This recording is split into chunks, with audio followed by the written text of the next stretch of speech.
Una producción del Ministerio Misionero Dios de Pactos Internacional. Dios de Pactos, la verdad revelada. Capítulo 2. En este segundo capítulo exploraremos esa primera generación celestial, su propósito original, y el misterio del plan eterno. También entenderán la chispa de envidia que surgió en el corazón de uno de ellos cuando Dios reveló su nueva creación, el hombre. Fue allí donde comenzó el conflicto, donde Satanás, el portador de luz, se convirtió en el enemigo oculto. Antes del polvo y la carne, antes del Edén y la caída, hubo un tiempo donde los hijos de Dios habitaban en las alturas. Eran los primeros seres creados por Dios, dice el libro de Job. En los capítulo 1 versículo 6, y capítulo 38 versículo 7, que eran conocidos en las Escrituras como ángeles, estrellas de la mañana o hijos de Dios. Estos ángeles, aunque espirituales, no eran etéreos ni fantasmas, tenían cuerpo y forma, y podían presentarse como hombres si así lo deseaban. Ellos eran los emisarios de Dios, en su comunicación. Porque nadie ha visto jamás a Dios en su esencia, Juan capítulo 1 versículo 18, Éxodo capítulo 33 versículo 20, Primera de Timoteo capítulo 6 versículo 16. Dios se ha revelado a través de sus mensajeros celestiales, los ángeles, quienes pueden manifestarse en forma humana. Estos seres espirituales, creados antes del hombre, Job capítulo 38 versículo 7, cumplen roles específicos, desde guiar y proteger hasta ejecutar la voluntad divina. Ejemplos claros son Gabriel y Miguel, que se presentaron ante Daniel, María y otros. Gabriel se apareció a María como un mensajero tangible, Lucas capítulo 1 versículo 26 al 38, ángeles comieron con Abraham bajo la encina de Mamre, Génesis capítulo 18 versículo 1 al 8, y uno con apariencia sobrehumana visitó a Daniel, causando gran temor, Daniel capítulo 10. Revestidos de gloria y luz, estos seres fueron testigos del nacimiento del cosmos y del diseño eterno del Altísimo. Estos ángeles tienen la capacidad de adoptar apariencia humana, Hebreos capítulo 13 versículo 2, presentándose con rostros resplandecientes o formas comunes, según el propósito. La importancia de lo ya expuesto, sobre los ángeles nos revela una verdad oculta aunque estaba delante de nuestros ojos. En Génesis capítulo 6 versículos 1 al 4 se nos narra un acontecimiento fundamental que une estas realidades espirituales con la historia humana. Ahora bien, muchos podrían preguntarse: ¿acaso Dios, siendo omnisciente, no sabía que Satanás lo traicionaría, o no sabía que el hombre fallaría? La respuesta está más cerca de lo que parece, y se halla en un momento íntimo tras el diluvio, cuando Dios hace una declaración profunda sobre la naturaleza humana. Nuestras respuestas están en Génesis capítulo 8 versículo 21, y dijo Jehová: nunca más maldeciré la tierra por causa del hombre, porque el intento del corazón del hombre es malo desde su juventud. Este pasaje revela algo clave: Dios reconoce que puso en el hombre un corazón con voluntad propia.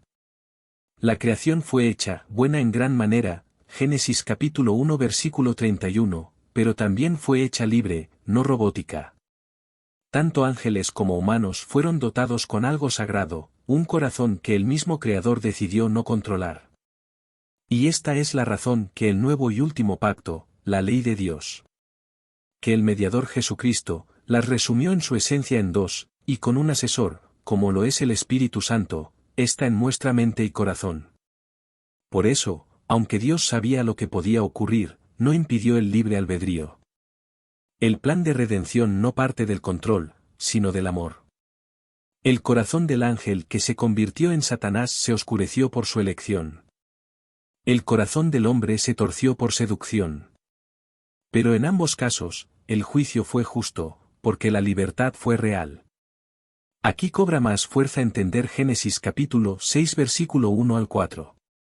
Aconteció que cuando comenzaron los hombres a multiplicarse sobre la faz de la tierra, y les nacieron hijas, que viendo los hijos de Dios que las hijas de los hombres eran hermosas, tomaron para sí mujeres, escogiendo entre todas. Había gigantes en la tierra en aquellos días, y también después que se llegaron los hijos de Dios a las hijas de los hombres. Y les engendraron hijos, Estos fueron los valientes que desde la antigüedad fueron varones de renombre. Este pasaje ha sido interpretado erróneamente por muchas doctrinas que sostienen que los hijos de Dios eran descendientes de Set, y las hijas de los hombres, descendientes de Caín. Sin embargo, el contexto bíblico y doctrinal revela otra cosa. ¿Por qué? El término hijos de Dios, Bene a Elohim, en la Escritura se refiere consistentemente a seres celestiales, no a humanos, Job capítulo 1 versículo 6, y Job capítulo 38 versículo 7. La unión de estos seres con mujeres humanas produjo una descendencia fuera de lo natural, los Nefilim, gigantes y valientes de renombre, algo inexplicable si se tratara de humanos normales. Textos posteriores como Segunda de Pedro capítulo 2 versículos 4 al 5 y Judas capítulo 1 versículos 6 al 7 confirman que ángeles pecadores, que abandonaron su morada celestial, fueron castigados por esta rebelión, la cual coincide con esta historia. Así, entendemos que los hijos de Dios en Génesis capítulo 6 eran ángeles caídos que corrompieron a la humanidad con su ADN divino, engendrando seres híbridos, y precipitando el juicio divino con el diluvio. Estas fueron las causas reales del diluvio. Este diluvio dejó la tierra limpia de la corrupción, y solo Noé y su familia permanecieron fieles. Dios estableció con ellos un pacto eterno, sellado con la señal del arco iris. Ahora pasamos al primer pacto. Génesis capítulo 9 versículos 12 al 17. Nos muestra este primer pacto, de Dios con el hombre. Esta es la señal del pacto que hago entre mí y vosotros y todo ser viviente.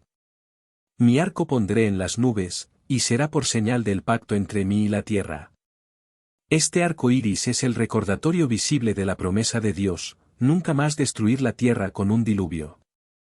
Una señal de misericordia y esperanza para toda criatura.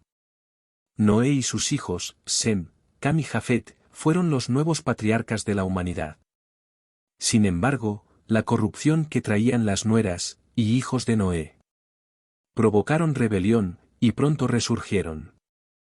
La transgresión de Cam, Génesis capítulo 9 versículos 20 al 25, y el orgullo humano manifestado en Babel, Génesis capítulo 11 versículo 4, muestran que el corazón del hombre seguía inclinado al mal. Tras la muerte de Noé, se rompió la comunicación directa con Dios. Ya no hubo profetas ni revelación divina. En ese silencio espiritual, la humanidad quedó desorientada, y en su orgullo decidió hacerse un nombre, construyendo una torre que llegara al cielo. Pero Dios intervino, confundió sus lenguas y los dispersó por toda la tierra, Génesis capítulo 11 versículos 7 al 9. En ese acto se fragmentó el conocimiento original. En los días de Peleg, la tierra misma fue dividida, Génesis capítulo 10 versículo 25, no solo en lo geográfico, sino también en lo cultural y espiritual. A esto se sumó la ausencia total de profetas y guías espirituales que pudieran preservar la verdad. En ese vacío, la humanidad comenzó a construir su propia versión de los orígenes, naciendo así los mitos y leyendas. De los sumerios, una de las civilizaciones más antiguas después del diluvio, registraron estas memorias fragmentadas en tablillas de arcilla. Hablaron de dioses que descendieron del cielo, de un gran diluvio, de gigantes, de cruces entre seres celestiales y humanos, e incluso de un jardín sagrado donde nació la vida. Esto demuestra que la historia de Noé fue distorsionada. Lo que alguna vez fue conocimiento espiritual se mezcló con idolatría, superstición y religión falsa. Así nació la leyenda de los Anunnakis, seres celestiales que vinieron del cielo, alteraron el ADN humano y crearon vida en la tierra. Aunque distorsionada, esta leyenda conserva fragmentos de una verdad más antigua, la caída de los hijos de Dios, el juicio del diluvio y el recuerdo borroso del Edén. Todos los pueblos antiguos, desde Egipto hasta Mesoamérica, contaron versiones similares. Cambiaron los nombres, los detalles y los símbolos, pero en el fondo hablaban de lo mismo, un pasado donde lo divino caminó entre los hombres.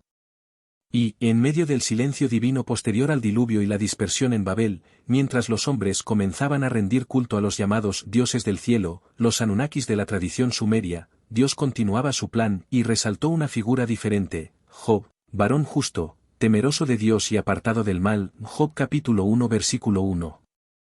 vivía en la tierra de Uz, una región dentro de la antigua Mesopotamia, cuna de religiones y civilizaciones poderosas, donde la verdad original comenzaba a ser corrompida por mitos, ídolos y espíritus caídos. Job no tenía Biblia, ni profetas, ni templo. Pero tenía una relación viva con Dios. No era parte del pueblo de Israel, porque Israel aún no había nacido, pero sí pertenecía al linaje de Eber, descendiente directo de Sem, hijo de Noé, de donde más tarde saldría Abraham, el amigo de Dios. Isaías capítulo 41 versículo 8. ¿Por qué podemos afirmar que Job era descendiente de Eber? Ubicación geográfica: Job vivía en la tierra de Uz, que muchas fuentes ubican entre Edom, el norte de Arabia o zonas cercanas a Mesopotamia, regiones habitadas por los descendientes de Eber después de la dispersión de Babel.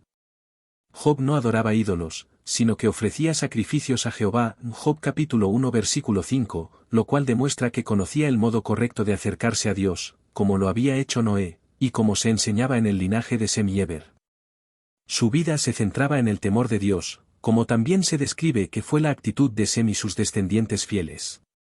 Esta actitud espiritual no era común entre las naciones que ya practicaban idolatría, pero sí se mantenía en el linaje que Dios preservaba para su plan. En el diálogo celestial, Dios dice a Satanás: ¿No has considerado a mi siervo Job, que no hay otro como él en la tierra? Job capítulo 1 versículo 8. Esta frase implica que Job estaba dentro del círculo de conocimiento y relación directa con Dios, como lo estuvo Noé, como lo estaría Abraham. Eso solo es posible si provenía de la línea fiel que venía desde Eber. La relación con Dios que tenía Job era tan fuerte que un día vinieron los hijos de Dios para presentarse delante de Jehová, entre los cuales vino también Satanás. Y dijo Jehová a Satanás: ¿De dónde vienes?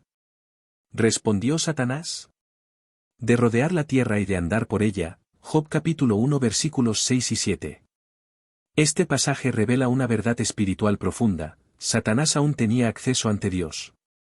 No gobernaba la tierra, pero la vigilaba, la rodeaba, y buscaba a quien acusar. Aún no había caído completamente, como lo describe más adelante el libro de Apocalipsis. Y fue lanzado fuera el gran dragón, llamado Diablo y Satanás, el acusador de nuestros hermanos, el que los acusaba delante de nuestro Dios día y noche. Apocalipsis capítulo 12 versículos 9 y 10. Esto nos confirma que en los tiempos de Job, Satanás seguía presentándose como el acusador, señalando nuestras debilidades y tratando de sembrar dudas sobre nuestra fidelidad. Y Job fue su objetivo. ¿Por qué?